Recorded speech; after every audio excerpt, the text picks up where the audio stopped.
अगर आपको भी अपने फ़ोन का एंट्री बेंचमार्क चेक करना है देन सिंपली से अपना क्रोम खोलो एंड वहाँ पे सर्च करो एंट्री बेंचमार्क। अपने क्रोम को डेस्कटॉप साइट पर डाल देने के बाद आप फर्स्ट वाले वेबसाइट पे चले जाना। यहाँ पे आपको ऑलमोस्ट सारे फोन्स के एंट्री बेंचमार्क मिल जाएगा, बट आपको अपने फ़ोन का चेक करना है। यहाँ पे जो डाउनलोड का बटन दिख रहा है इस पर आप टैप कर देना। अगर आपका फ़ोन 4G या उससे कम है तो फर्स्ट वाला एंड फोर्थ वाला डाउनलोड कर लेना, एंड अगर आपका फ़ोन 4G से ऊपर है देन फर्स्ट वाला एंड थर्ड वाला डाउनलोड करना। तो फटाक से डाउनलोड करके इंस्टॉल कर लेते हैं इसको।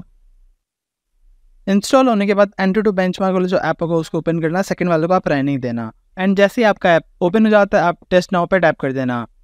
यहाँ पे इसका टेस्ट स्टार्ट हो चुका है, आप देखना ये वीडियोस वगैरह प्ले कर रहा है। एंड ये सब टेस्ट कंप्लीट होने के बाद आपको आपके फोन का एंट्री स्कोर निकाल के ये दे देगा। वीडियो को मैंने थोड़ा सा फास्ट फॉरवर्ड कर रखा है क्योंकि बहुत ज़्यादा टाइम लेगा।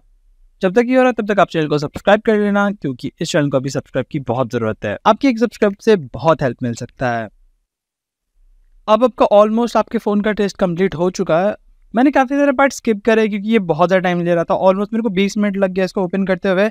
एंड अगर आपका फ़ोन हल्का सा भी हीट होता है तो ये ज़्यादा दिक्कत नहीं है क्योंकि इसमें हो जाता है, तो आपको ज़्यादा टेंशन लेने की ज़रूरत नहीं है। एंड इधर निकल के आ चुका है हमारा एंट्री स्कोर, जैसा कि आप देख सकते हो। इनफैक्ट आप अपने फ़ोन का सारा परफॉर्मेंस इसी ऐप में देख सकते हो। अगर आपको ये वीडियो थोड़ी भी हेल्पफुल लगी हो तो लाइक कर देना।